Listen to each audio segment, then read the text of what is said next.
Ladies and gentlemen, welcome back. Welcome back. It's been a little while. Yeah. That's Franco. I'm Joey. We're the Sports Junkies. If you're following us already, you know who we are. You know what we're talking about. Big weekend at Serie A this weekend anyway. So we're gonna Love hop on that train really quick, and then Correct. we are going to cover the NHL playoffs, our predictions. Some series previews. Some series have started. Most of them already. Just the North Division hasn't. Yeah. And for the record, I will say, not to give anything away, but the majority of my teams that I chose have won the first game of the series. So we'll check it out. We'll check it out later. Franco, go tell me about your team, the Juventini. Juventus. Yeah. So we had a big game against Inter. So pretty much, if we had to win, if we lose, we out of Champions League. We tie, we're out of Champions League. So we have to must win. Atalanta played earlier this morning, so they secured Champions League football. So they're in. They won 4-3 against Genoa, which it was a 7-goal thriller, which it was really close. Juventus came out on top against Inter, 3-2 win. Crazy game. 2 red cards, 3 penalty shots, drama, VAR. I have to tell you what my grandfather said. Actually, obviously, my grandfather's a Milan fan. Yeah, so he was like, "Fuck, and he says, "Ti è piaciuto quello rigore that they gave Juventus at the end?" And I said, "Well, listen, it wasn't the most obvious foul in the world, but hey, it is what it is. You're gonna call it." He's got this conspiracy that the refs to get ahead. If they want to get ahead, they have to call games in favor of Juventus, because if not, then Juventus has the power to say, "Listen, I don't want this guy to ref any games." So then you never get the ref Champions League. You never get the ref this. I don't know, man. I don't know. I think we got caught. We got caught once already. I don't think we're stupid enough to do it again. So well, listen. Like I said, whatever. That the penalty at the end. I don't know. Look, the game was refed to be, every little thing was gonna get called. It was going in that direction. He started it. He's the whole game started with that. He called, I think it was a bad foul against Juventus, and then they led to the penalty shots for Inter, which in my opinion wasn't a penalty, but he gave it anyways. And then after, he's gonna have to give one over to Juventus side. It's only normal. But see why? That's not how that works. We talk about managing games in the NHL. Why do you manage games anywhere else? I think soccer is worse than the NHL. Yeah, it might be. It's similar in my opinion, I guess. Because there's a lot of like iffy calls where it's like, wow, I don't know how's that called, but then that's not called. Yeah. So I get it. Anyway, regardless, from what I saw from Juventus, I found that they controlled the ball a little bit better than Inter did. Yeah, well, they had more to play. They had more to play for, right? Yeah, I don't think there was much. Not that there was no fight in Juventus in Inter, but I think that Juventus just kind of neutralized most of what was going on until they got their chances, and that was it. Pretty much. Yeah. So with that win, pretty much kept us in the fight for the Champions League, and we needed Milan to either lose or possibly tie against Cagliari. And luckily, Juventus got saved from Cagliari, and Milan tied. So that means we're going to the last match of the day. Juventus play Bologna on Sunday, and Milan play Atalanta at the same time Sunday at 2:45 Eastern time here in North America. At, I guess, 8:45. I'm not mistaken. 8:45 in Europe. Something like that. Yeah. So this literally is, if Juventus win, Milan tie, Milan get Europa League. If Milan win and Juventus win, well, then it goes head to head, and Milan have the better head to head. Yeah. So they move on. But then there's also Napoli. If Napoli tie, then Juventus get the last spot. And if Napoli loses, they automatically get it. But if Napoli wins, they go through, because I think they have the better goal difference or the head-to-head again. Yeah, something like that. Juventus, they need the win, and they need either Atalanta or Hellas Verona to play a big part, and hopefully to go through. Yeah, I mean now you're talking about like Juventus had something to play for. Milan now has something to play for. Yeah, Obviously they deserved the win. I think on against Cagliari. I think it just didn't happen. I don't know if there's just honestly there was kind of a lack of finishing. We had the chances, especially in the last. I mean, the last 20 minutes. I don't think they touched the ball more than 3 times. yeah, And no. I don't think they got past the halfway line. Cagliari were defending. Yeah, They they, knew they they parked the bus. All they had to do was tie the game could. to kind of be spoilers. But also, Cagliari too had something to play for because they were fighting to regulation Yeah, battle. yeah, Now, they were trying to stay in, right? Yeah. so they kind of got their their point that they needed, and now they're safe. Yeah. So you I could mean, say if you look at it here at the top of the table, we're looking at 3 points difference between fifth and second. So uh, crazy. coming out to listen. We had said it earlier in the season, like when we first started. This is going to be one of the better competitive seasons of Serie A football that we've seen in a long time. So Mhm. Yeah. we got exactly that this year, and it's literally coming down to the last game. So I guess most likely on Sunday or the beginning of next week we'll talk about it again to see kind of what transpires. I'm obviously rooting for Milan. You're obviously rooting for Juventus. We'll see what happens. Yeah, it should be interesting weekend. Yeah. So yeah, before we move on, I guess have your feelings changed about Pirlo? In the fact in which way? Like, is it really bust if they don't make it into Yeah, like UCL? if they don't make Champions League, he's gone. I think he's gone no matter what. Hmm. They don't make Champions League, but I'm hoping even though they make Champions League, he stays. I'm really really hoping because I think he should be given a chance, right? He's been brought into a season where it hasn't been easy. A COVID season. Guys, That alone is crazy. Yeah. he's barely had a full team, like fit full team. There's always someone hurt, always someone COVID, this, that. There's distractions here and there. There's a lot of distractions, and I think if you give him a full summer, a preseason, he didn't have a preseason. If you give him a preseason, uh, and like the backing of the management, and I think he could do well at Juventus. But it's gonna be hard because Real Madrid led Zidane is not coming back apparently, and apparently Maximiliano Allegri is going to Real Madrid to Hmm. be the coach, and Hmm. apparently Juventus are pushing for Zidane. Now, Hmm. would I take him? Yes, I would take him. It's fucking Zidane. Why wouldn't you take him, right? Yeah. But you're letting Pirlo. He's got more pedigree. Yes, but I don't know. In terms of coaching, anyway. Obviously, Yeah, he also has more pedigree in terms of playing. I mean, Zidane's for me is easily top 10 all time and possibly even top 5. So yeah, no, he was unbelievable player. yeah, and honestly, he's had some success as a coach as well. So Oh yeah, he won Champions Leagues with Real Madrid. so not surprising if they would bring him in. Um, Listen, I'm not a Juventus fan, but I'm very much an Andrea Pirlo fan, just in general as a human being. And I think he's a very, very, very smart soccer, mind. Mhm. So maybe keep him around if Zidane's there. Maybe have him somewhere else in another role. Is How he would gonna you want that? Maybe not. How would you take that, right? You were head coach, and now you're what? You're gonna be Yeah, demoted to assistant. Like, yeah, well, that's later a slap in the face, right? yeah. So I think if he wants to continue coaching, I think he has to go somewhere else. In my opinion. Hey, that's that's the nature of the business. Yeah. So listen, well, like I said, we'll keep everybody posted on our Twitter page, obviously, as things go on, and then obviously on our YouTube once we put up next week's podcast. We've ditched the intro. I mean, I've ditched the intro when I'm editing because it's too long, and I don't think I'm good at editing film that much. So we're gonna try to get one made that's a little shorter for people to digest, a little easier. Um, but the reason I'm bringing that up is Tyler Toffoli. I think the Habs just actually put up a video of all of his 28 goals Yeah. this season, Yeah. I tweeted. I retweeted it. and I wanted to kind of talk about him. But I guess actually we'll talk about the bracket first, and then we'll kind of get into his role and stuff like that. So let's go through. We wanted to go through a bracket together. This is literally live. We haven't discussed this No. before.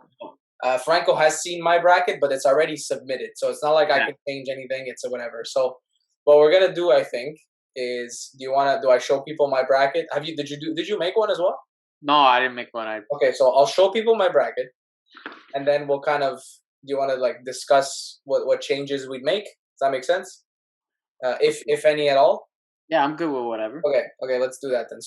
Okay, so here's the bracket, folks, ladies and gentlemen. Now I was biased, I will admit, for literally only one series, and that is the series Montreal Canadiens are going to be a part of. It's not biased. It's not biased. Listen, it's biased in the sense that nobody else thinks they're going to win, and we don't have to look very far because Sportsnet, just like last year, predicted the Canadiens to be eliminated in the first. It's all Toronto guys. Obviously, they're gonna go with their team. Listen, Eric Engels also said Toronto in 7, and he's he's supposed to be a Habs supporter. He's English though. Yeah. Obviously, I think what was it? Tremblay and Brunet had the Habs in 6 or 7 or something like that. Now, listen, I think listen, we'll talk about that after, but here's kind of the full bracket. Montreal, I think, gets past Toronto. We kind of pull away somehow. We make it happen. Mm-hmm. Edmonton in 5 was kind of a really. I don't think I should have put Edmonton in 5, but Edmonton just destroyed Winnipeg in every single season game, and the only way I could see Winnipeg winning is if Hellebuck decides to play. He might, because. Honestly, just put McDavid on the ice and he's scoring a goal every game at least. Like it's already, you're paying cash. Like it's there. It's already given. I would go with Winnipeg. I think Winnipeg is actually the better team, but they have not shown me anything against Edmonton that they're able to cover McDavid. Like they just have not showed me anything. Yeah, but there's their D, right? There's their D core that's a little exactly. So they didn't go out and add anybody at the trade deadline. They added Jordy Ben, which great. I love Jordy. He did. I loved him with us. He's a great dude. He's the beard, but you're not really solidifying your defense like at all. It's gonna be up to Mark Scheifele to shut him down, right?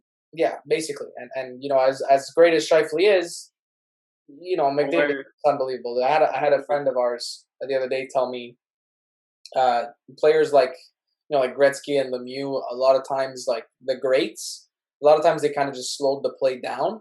And they made the play come to them. They created stuff that way. The other way around.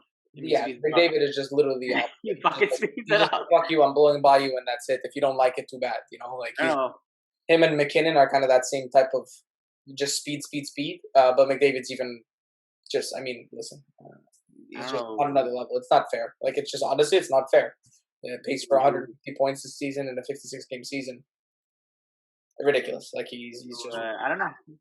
So I don't know. In that case, and then obviously once you choose that, I just think Montreal this season did very well against McDavid, and I think honestly we're the more complete team. I think our defense kind of edges over Winnipeg's. To be honest, I think Winnipeg's forward depth is obviously better than ours, but I think in terms of the back end, I think we can. Actually, I don't even know if Winnipeg's depth is better. I think their high end is just more high end. If that makes sense. Like Scheifele is just a better player than mostly anyone on our team. But they do. Ehlers is probably a better player than the majority of the players on our team. Kyle Connor's a better scorer than most of the people on our team. You know what I mean? Like it's just. Yeah, but they have a nice depth as their. Yeah, no, they do have depth, but I'm saying maybe our depth players could compete against each other easily. Yeah. I mean, our depth is very good, but I'm saying the high end, like the top 6, theirs are better than ours. Yeah, they have yeah. So. But in terms of defense, I think we're better. And if Carey Price is anywhere close to Carey Price, like anywhere close, like his last year he was 936 in the playoffs. Even if he's 920, even if he lets in half a goal extra every game, we're probably fine. Like we're probably better than most other teams in the playoffs. That's we have to depend on that, right? Yeah. I mean, you got to depend on it, but at the same time, it's playoffs. Things are tighter. He's probably going to make more saves. He's probably going to let up, less shaky goals. That's usually how it happens in the playoffs. Anyway, so I think we get past Edmonton. So that makes us the winners. Us, as in the Montreal Canadiens, makes us the winners of the North Division. Mm-hmm. In the East, my thought process was kind of meh. New York Islanders, I just thought. Pittsburgh, are you whacked? I just thought Pittsburgh was kind of too good to be true. In terms of the first series. Now, I don't know if they'll win versus Washington after what I've seen so far from Washington, but now I chose this before Washington lost their goalie, right? Craig Anderson's in there. He's 40. Yeah, but he could play. He's of course he's played, but the guy's 40 years old. You can't expect him to stand on his head every night back to backs either. Like there's No, some but times. he's played decent though. Yeah, he's well for now he's played fine. He's played one game. He's played a game and a half, right? He's played fine. Yeah, Played 2 games.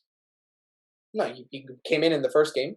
Yeah, first period. I give him the Yeah, so whatever. He played a game and a half, almost 2 games. Whatever, fine. And he's played fine. Like whatever. I mean, no problem so far. Do I think he can keep it up? I don't know. I was never a super big fan of Craig Anderson. I don't think he's a phenomenal goalie at all. I think he just gets hot. Now, if he can get hot and stay hot at 40 years old, well, congratulations. But that kind of plays into now the ability for maybe the Islanders to actually pull one out. But who was the Nets tonight for the Islanders? Varlamov. I don't know. He just let in one real soft one at the beginning of the game. I saw it. A little floater and it went top shelf. Yeah. So, anyway, we'll see. I just think that for some reason, Barry Trotz just, I don't know. I just love the guy. Like, I think he's just so sick. Like, he's just so good defensively. So we'll see. That's kind of maybe the second surprise in terms of the Islanders. I really think Washington's going to beat Boston just because I just think they're a more complete team. I mean, Boston's been playing better, but I don't know. I think Washington's got enough pedigree to kind of get over that. No, Boston, I feel like they have that hunger, man. Yeah, I watched NHL 21 simulated, and I think Boston won the cup. So. That's interesting, man. Okay, we'll move over to pretty much the West plus Carolina, Florida, and Tampa Bay because that's pretty much what this is. So we'll go all the way to the West. Colorado. I mean, Colorado. We're gonna be honest. I don't think anybody's surprised about this. Minnesota. What the Wild? That's crazy. They've dominated the Knights since they came into the game. Yeah, I know. And for some reason this season, I believe their 2 last games against them. I watched most of the game, and I was just very impressed. The team game. They haven't won a game against them. Vegas didn't win in 1 game in the regular. Exactly. So, listen, if they can solve them, they can solve them. The Knights are a good team. It's not like they're not. I don't know. I just have a feeling about Minnesota. They're on a roll. They've got Kirill Kaprizov, who's just a fucking beast. And I don't know. I feel like they can pull it out against Vegas. I just don't think they can pull it out against Colorado. I think Colorado's too. I would say Vegas. Anyway, I'd say Vegas in 6. We'll add the. You'll see what I did actually. I made the bracket so we can actually edit and kind of do a joint thing because I don't mind switching up a little bit of my thought process. But hey, listen, if this bracket wins. We win some type of prize. I mean, I've joined, I think, 5 of these brackets. Whatever prizes I get, I mean, great. I'm all for it. But as I've said, so far, every single team that I've chosen has won the first game of the series. Yeah. And the same thing for Carolina, Nashville. I think that'll. I mean, to be honest, after watching the game yesterday, it might even be Carolina in 5. Like, just because I don't know. I just think they're just so much of a better team. Yeah, they have a jump.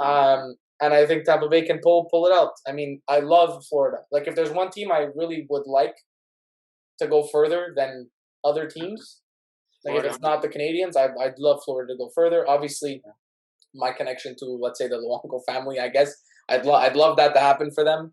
But I also just think that, like, it might actually help Florida get some more, oomph in their fan base. And, the fans that do go to the games are rowdy. It's just a matter of can you fill the seats, right? So I'd love for them to have that ability to do that. Yeah, we went to a game. Yeah, we went to a game when we were in Florida together, and it's a great atmosphere. It's just there's not enough people in there for it to be amazing. I felt like we were at a home game in Montreal. yeah. I mean, for the amount of people that were there, because we played against the Habs. But regardless, I mean, like I said, Florida, I mean, I just love their team.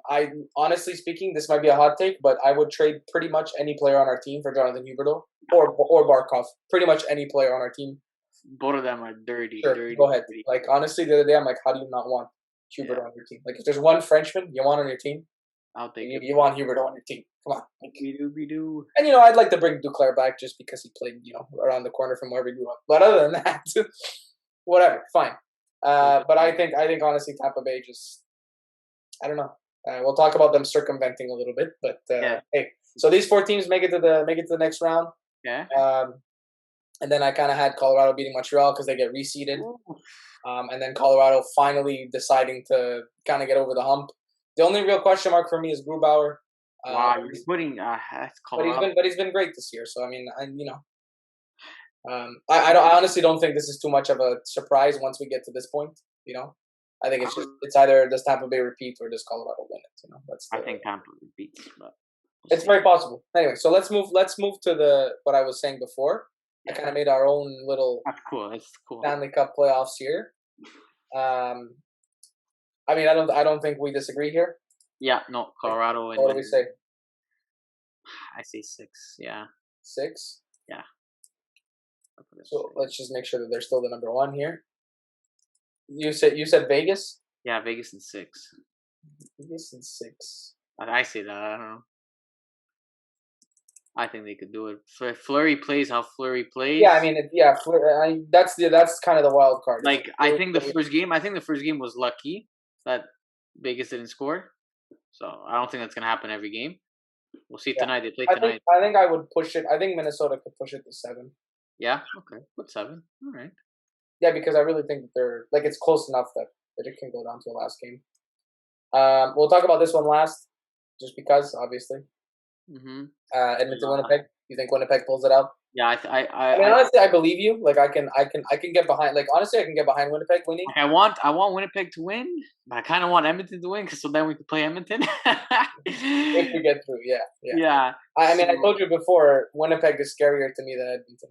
Yeah, that's why. Because Connor Hellebuyck decides he's God when he plays against us. So yeah, I would put Winnipeg in 7. I think it's Winnipeg in 7. You think they bring it to 7? Man, that'd be heartbreaking for them again. That's unbelievable. Pittsburgh, you think pulls it out here? I think Penguins in 6. Pitt in 6. Yeah. Okay. Oops. Pitt in 6. What do you say here? Like now, I'm basing it because fucking Washington has no goalie. But you say Boston? Yeah. I mean, obviously, it's hard to say Boston. Just in this it's gonna be a tough one, but I think it's gonna go 6 too. 6. Yeah, all these series are tough here. Carolina, put them in 5.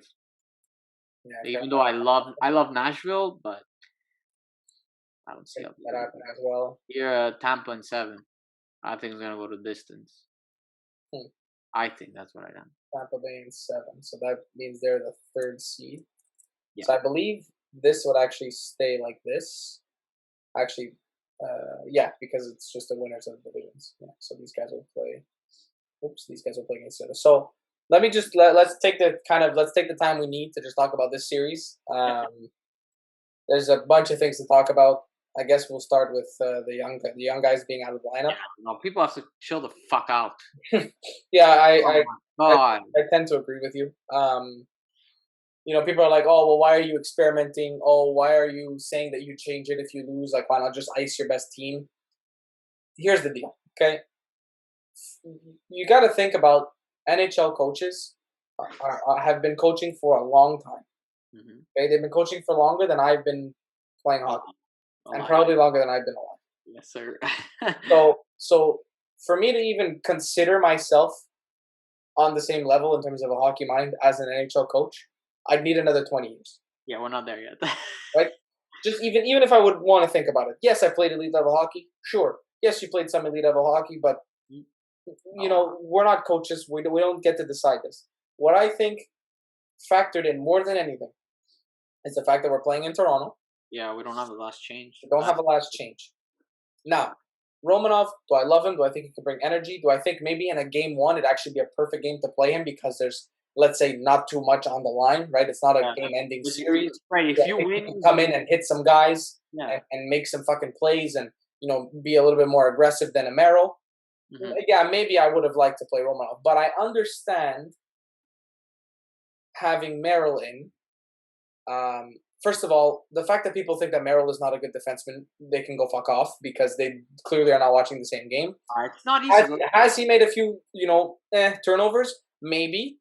I'll remind you, we played 23 games or 24 games in not even 50 days. The guy had to come quarantine in a hotel for 2 weeks, hasn't played, he come in and it's not but easy. Also, people don't understand how many plays he's broken up. How many 2-on-1 has he broken up? How many back checks has he made off the blue line? He's done a lot of. How many battles in the corner has he won that if he would have lost them, the guy would have been alone? How many times has he covered a guy in front of the net that it was a sure goal? But those are all things that the normal people will They not don't see. They don't see it. They just see the turnover because it's evident. Yeah. It's there, right? Because they scored. Because they scored. And if you want to talk about turnovers, I'm sorry, but Romanov is a turnover machine compared to Merrill. Yeah, look, they both had their fair share. They both had their fair share. Right? But the fact that I can maybe rely on Merrill in a defensive zone situation, hence why he's playing with Shea Weber. Well, look, he's gonna. You don't have the last change. You don't know who they're putting out. Okay, well, I'm gonna definitely put I want to be able to have any of my 6 defensemen on the ice with Matthews and Marner and make sure that we don't score a goal. Again, have a goal scored against off of a face-off, off of a set play, off of a defensive zone struggle. Guys that are in the zone, whatever, for a long time. I rely on more of my defensemen than my forwards, let's say. It's a good way to play it away. Right. It's a good way to play away from home. And now what happens is, first of all, if we win both games, we don't change the line. That's kind of how it's going to work. If we win both games, we don't change. Obvious. You don't change winning recipe, right? If we go 1-1, okay, if we split the series, we only have to win our home games. So that means to me, you can kind of change a little bit of things up if you really want to on the home side. So my biggest thing is a guy like Caulfield, because he's a scorer, the perfect time to play him would be at home with the last change. We have last change. I could put him in more offensive zone situations. I don't have to start him in the defensive zone. But he gets to dictate who he goes on. Against, because I get to decide when this guy goes on the ice. He can play more power play time. He can be a little bit more calm. He's at home, whatever. And especially if we get into Game 6, we have a home crowd with us. It's a little bit more, okay, it's good. This kid can play on a home, on our home ice. Versus, okay, let's send him into Toronto, first game of the series. Yeah, never played a playoff game in his life, and assign him to I don't know, Joe Thornton, like the best point getter of all time currently in the league.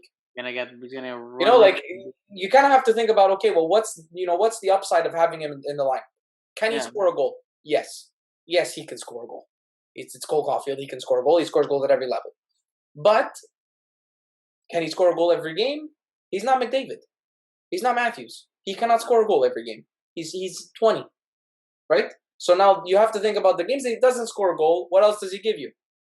Right now, Cole Caulfield, aside from energy and trying to get open offensively, doesn't give you a whole ton. Listen, he doesn't hurt you necessarily defensively. But are there guys that I can put in my lineup that are probably a little bit more responsible defensively? Should something happen? Absolutely. Look, I don't. The fact that like KK and Caulfield are not playing, I don't mind that at all. Yes, it's not. I didn't like seeing that, and I was like, no, me neither. I'd love to have them get some experience. But KK played 10 games last year. It was great for him. He played great. But in my head, I'm like, you know what? It's one game. I think it's one game. I think it's literally one game. Because if Stahl, like I was thinking about this one day, I'm like, look, if Stahl pulls something out of his ass and he scores like 2 goals one game, then definitely he's gonna stay in. But what I know of Stahl, I don't think he's gonna. He might not score a goal. Who knows? But like, I don't know if he's gonna generate a lot. But he's there to win a face-off. If he goes 1 for 12 again, he's out of the lineup next game. He shouldn't be in the lineup. And I think Ducharme kind of made that clear today in his press conference. And I rather take the risk with KK. Let's see if KK goes 12 for 4. Well, at least he won 3 extra face-offs than fucking Stahl, right? I'd rather take that risk with a young kid who I don't know what he's gonna give me. He might give me good. He might not give me bad. So we don't know. Yeah. I mean, you don't know exactly what KK is gonna give you. Now, last year he played very well. Yeah, in the playoffs when kind of the chips were down. It was like the thing that people have to, it's like I have to keep reminding people all the time. 24 games in 43 days. Yeah. 24 games in 43 days. I don't care who the fuck you are. You understand that the Canadians had less than five full practices since Dominic Ducharme became head coach. Less than 5. And I don't even think he had 4.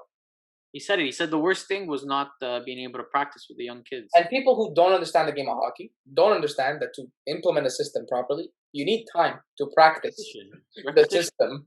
These guys are the best in the world, but they need time to practice the system. It's not rocket science. No. So now that we had a week and a half, they got 4 good practices in straight, where guys can recover properly, they can sleep properly, they reset their sleep schedules, they don't have to go west anymore, they're always in the same time zone, they're hydrating, they're eating, they're recovering, they're taking their ice baths, they're getting their therapists, they're at home, They see their families, except me, Stahl. Everybody sees their family, right? Yeah. So you have a lot more. Okay, let's restart. It's like hitting the reset. Let's go. It is. It's a reset button. And if you honestly think that in the first game you're not going to see a completely different Montreal Canadiens team than the last 10 games, you're insane. It's obviously going to be a different team. Look, it's the amount of energy. Now, is Toronto going to have the amount of energy too? Obviously, because they've had rest as well. Look, but the point is, with even with almost no energy, there's a lot of games that we kind of stayed in there until the end. Yeah. Which is very encouraging. I mean, you look at the game. Sure, McDavid only played 18 minutes instead of 25, but at the same time, we went into overtime with half an AHL lineup, 11 guys out of the lineup.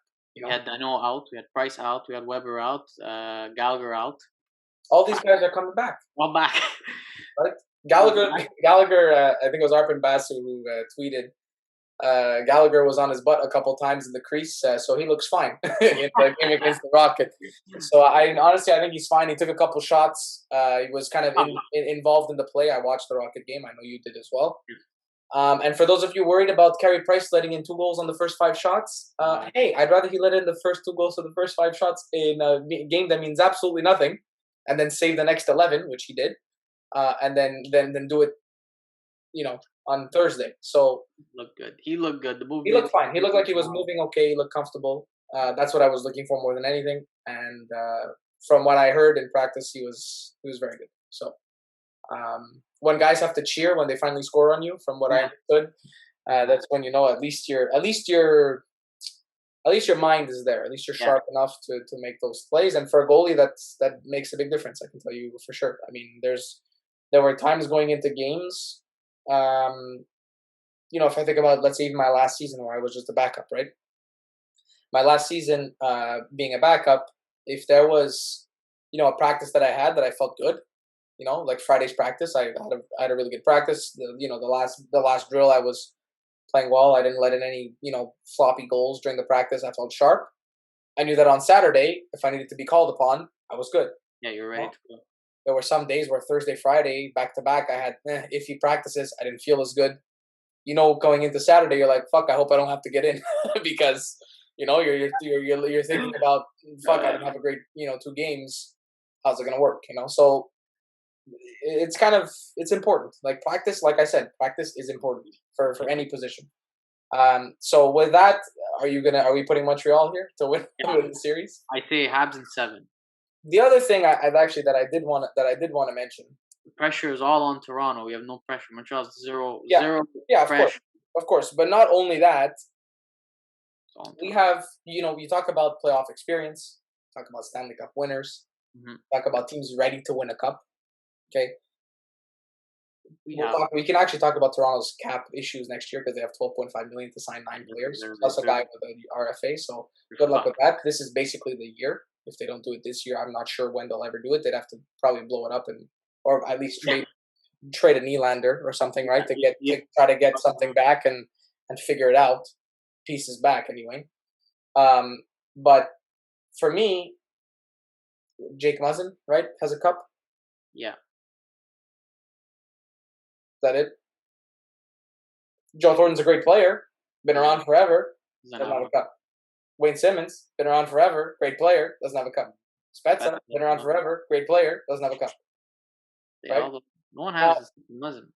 There's it's kind of like when you win the cup, you have like this halo that goes around. It's like you become a saint, like you get canonized and saint this, saint that, and versus just the bishop or the archbishop or whatever. Yeah. But like, for those of you who are not Catholic, you might not have understood that at all, but it's fine. It's fine. It doesn't matter. But basically, it's like you get like this whole other. You get so much more credit because you have a cup. So guys like Corey Perry, great player. He's got 900 points in the NHL. He's borderline maybe Hall of Fame, but because he's won so much, I think he is Stanley Cup, right? I mean, he's probably gonna get in. Yeah. Right. Shea Weber never won a cup. Okay. No. Won a gold medal. He's been around forever. He's the most similar player to me, I find, than like Joe Thornton. So that's like our kind of comparison. They're on the same level, I would say. Yeah. Then you have Jake Allen and Edmondson who won the cup together. Yeah. Right. So it's 2 guys who can echo the same message to the locker room when they say, "Hey guys, we've been through it before. Mhm. Don't And, worry. and they've been through It's like one game." they were last. They were last in January, and Right? They were last in January, and they had this heroic run. And yeah, all it takes is for you to get hot for 16 games. yeah. Basically, it's basically all it is. You get hot for 16 to 20 games, 16 to 24 games, whatever. I mean, you're there. You got to win 4 rounds. Most games you can play is 28. Then we have Frolik, who even though he doesn't play, He won cups. won a cup. He's there. He's in the room. He's talking to the guys. I'm sure if somebody had an issue, if somebody had a question, and he was around, They go see you. he'll answer. Eric Stahl.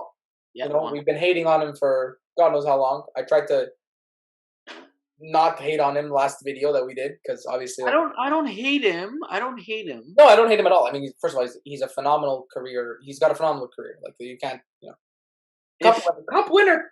The only captain of a cup winning team. Just 2 minutes I'm gonna have on Eric Stahl. I think the only issue that I have was he captain? I think Rod Brendamore was captain when they won. that year. Yeah, he was rookie. Yeah, okay, so he was a rookie. Sorry.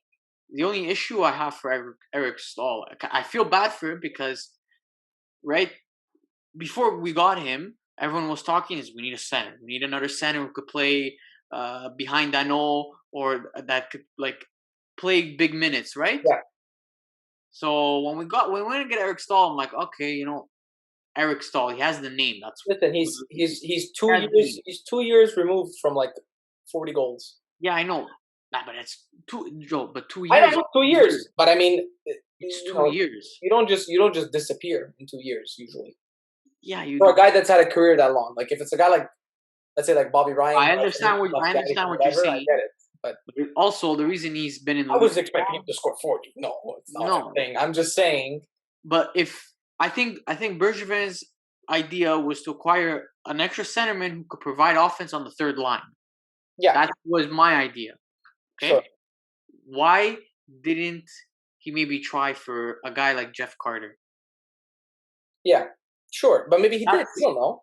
I don't know, but like he's and listen, Eric Stahl's been on our freaking trade radar for God knows how long. Like we already know that he's been looking for him for like 3 years. But that I was thinking, but that's why Eric. Hey, imagine Jeff Carter instead of Eric Stahl, and look at the way Jeff Carter's playing. Yeah, sure. Look, different organizations, different styles of play, but sure, yes, I understand. He is younger, and Pittsburgh they only paid a second and a third. I think Montreal could easily done that. Yeah, I don't think it would have been a crazy decision.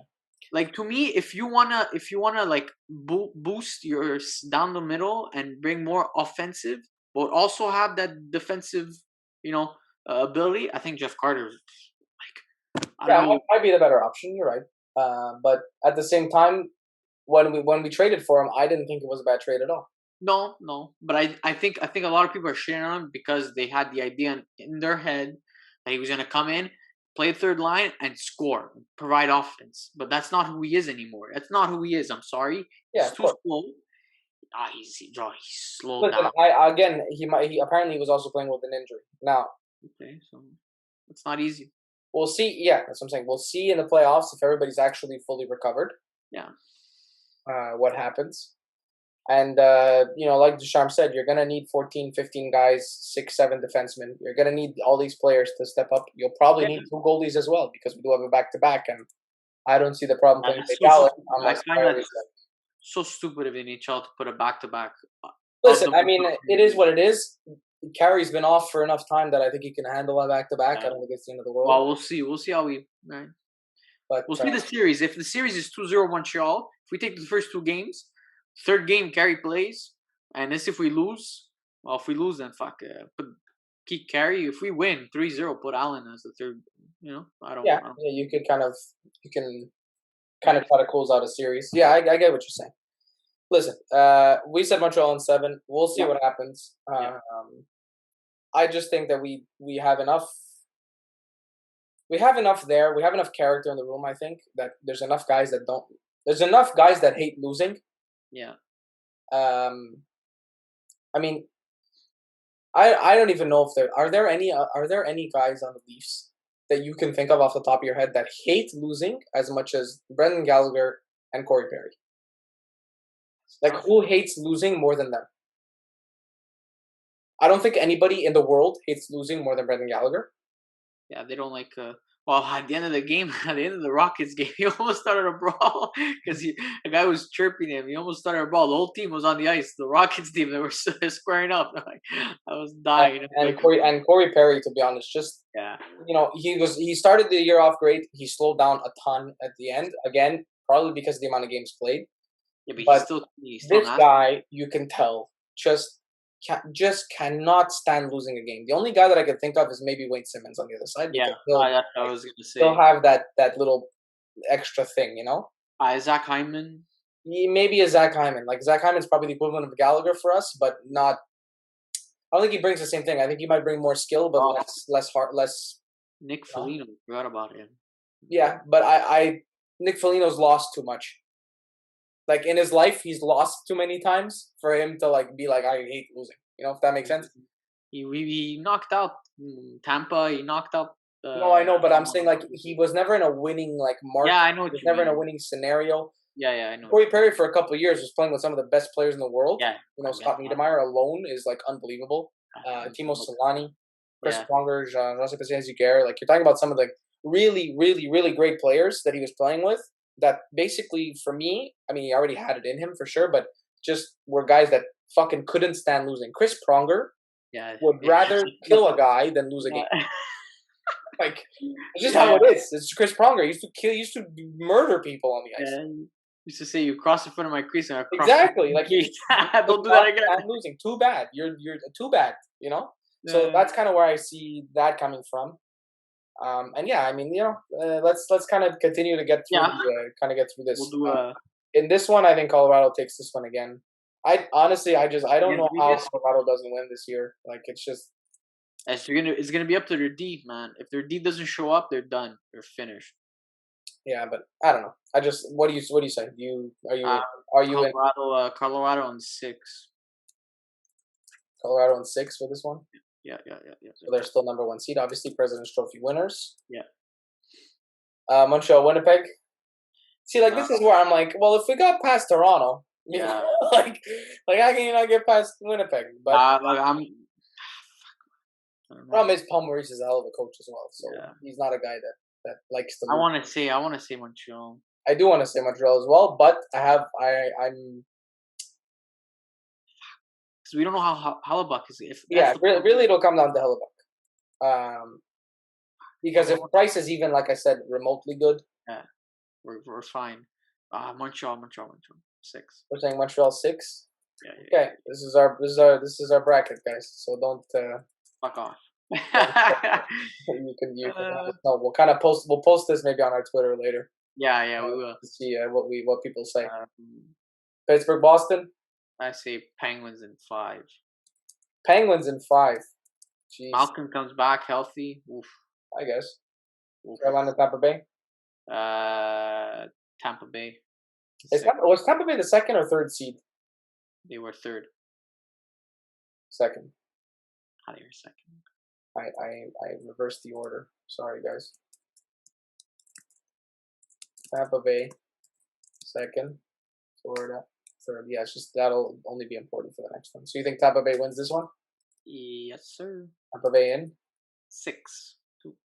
6 against Carolina. Yeah. It's gonna be a tough series, though. So I could see that happening. So basically, the reseeded order would be actually exactly the same as it is here. Yeah. Because Colorado would play Montreal because they finished 1st and we were lowest in the standings. So I don't think this is much of a. I don't think this is much of a decision here. No, I say 7. Really? Yeah. Okay. I think the Habs are gonna push. I just think Colorado. I say 7 because of Carey plays how I know he's gonna play. I think he pushes. Okay. All right, Pittsburgh, Tampa Bay. Tampa. So we ended up in the same conclusion. in 6, 7, 5. 6. And no sweeps this year, huh? I don't think anybody's sweeping. Well, I mean, already actually, I don't even know if it's available. And here, winner Tampa, 7. Tampa Bay and 7. Yeah, you cannot put Tampa, bro. Have you seen Kucherov samples? Bro, they've been out for the whole year, and they come in they haven't not played one game. They're on fire. I don't know, man. Well, Braden Point. Braden Point's just an unbelievable player. they put up a stat today: 46 playoff games, 53 points. Like not normal.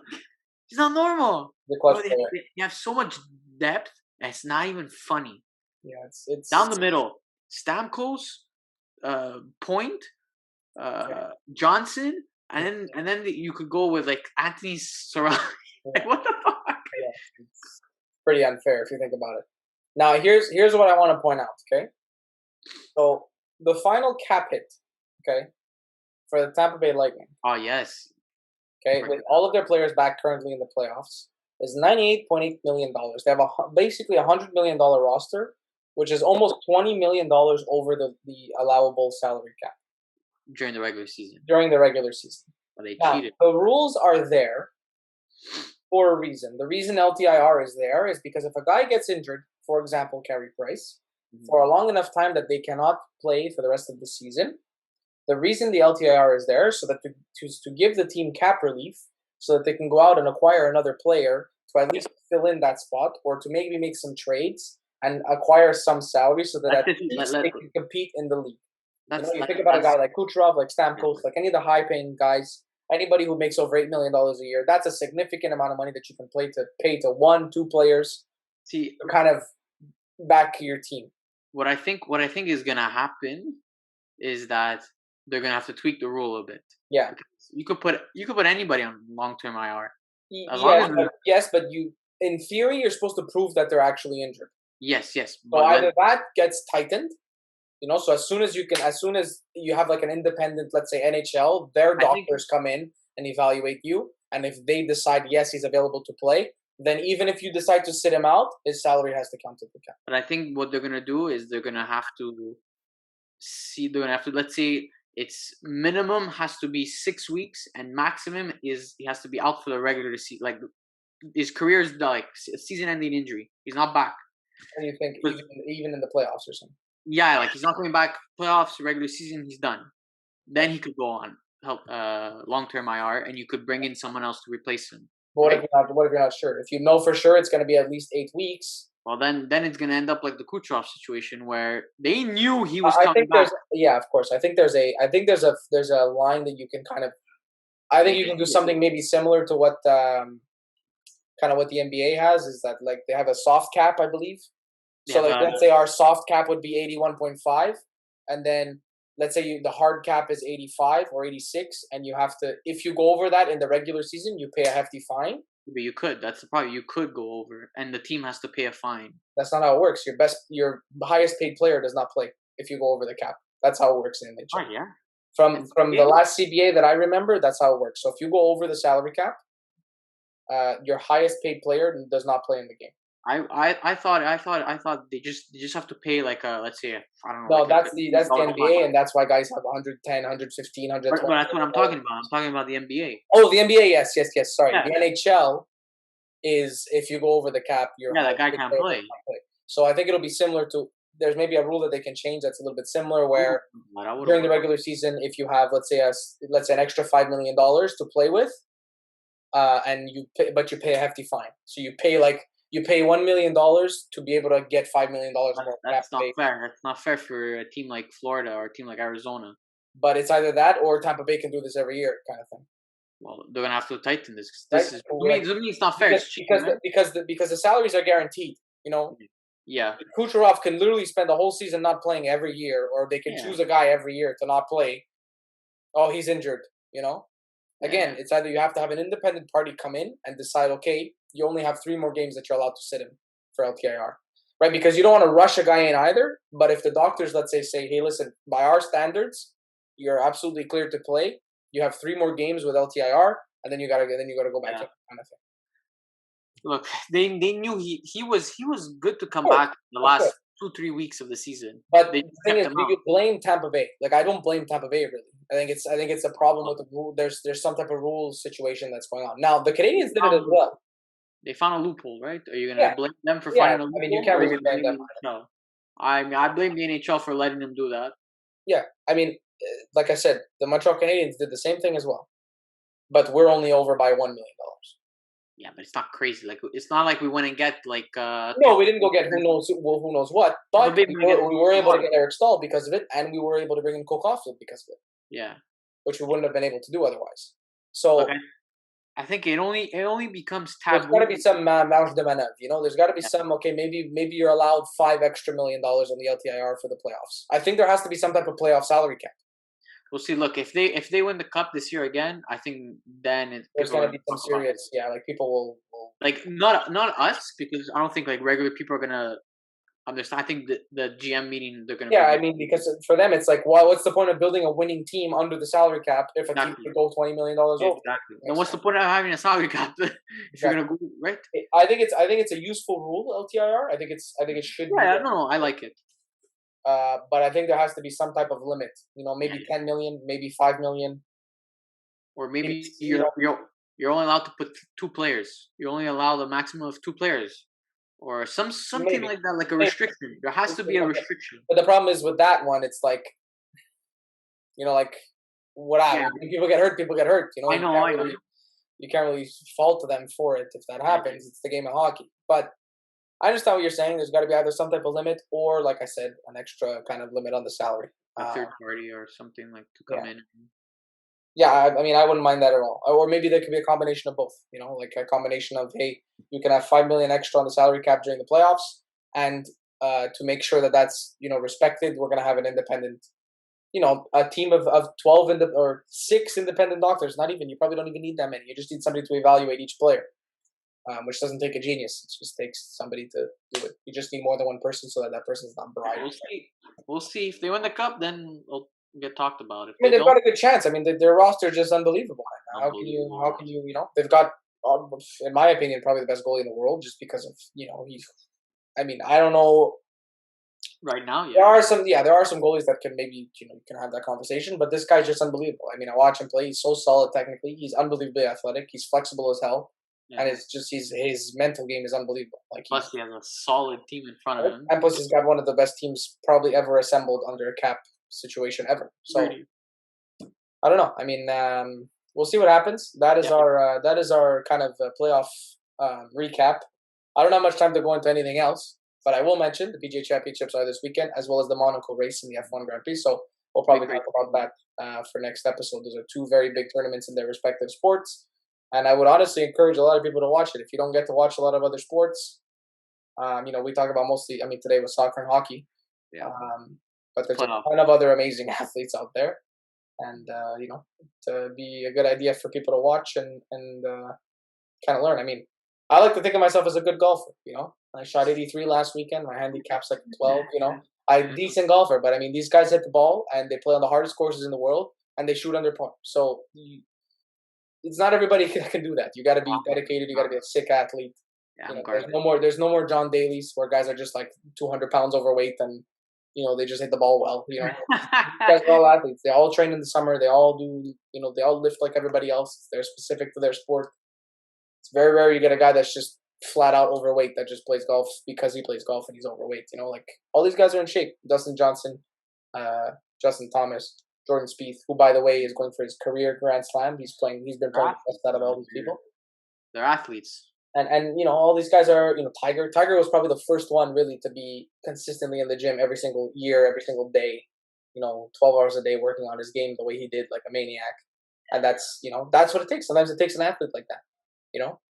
In basketball, it was kind of Jordan, and then it was Kobe. It was these guys that were in the gym rats for 12 hours a day because they needed to get better. Because if they didn't get better, they felt like they were failures. They fell behind. In hockey, it was guys like Gretzky who stayed on longer. It was guys like Lemieux who stayed on longer. It's guys like McDavid that stayed on longer, like Crosby that stayed on longer. Like these guys are. It's the same kind of principle. Crosby, to me, the one guy that comes in mind, big, like. Yeah, he's like the NHL's greatest grinder of all time. Like he's just unbelievable. He scored a goal the other day with one fucking hand on a deflection. Yeah. Get real. Like get real. How could you bet against him? Like it's so hard to bet against him. It's unbelievable. He kind of reminds me of like LeBron James, just in that kind of like he's just been doing it for so long, and people just still disrespect him in some way. They still bet against him. They still go against him and choose him to lose or choose him to fail. He's one of the best winners of all time.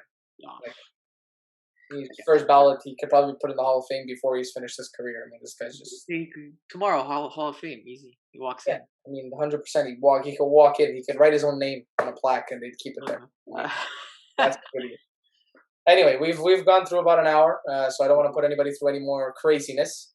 As usual, you could follow us on Twitter, Sports Junkies Podcast, or S Junkies Pod if you want the handle itself. If you haven't subscribed on YouTube, do so because we do put out content every week. We're trying to put out more than one piece of content every week. Yeah. It's not always the case, but we're trying our best. But at least we have our one full podcast a week. So thank you guys for sticking around. Thank you. Episode 11. This is number 11. This is number 11. So all of you who've seen all 11, hey, fucking all-stars. Cheers. Some of you who have seen some of them and not others. We hope you're entertained. We hope to see you back next week. Thanks, Frank. See you later.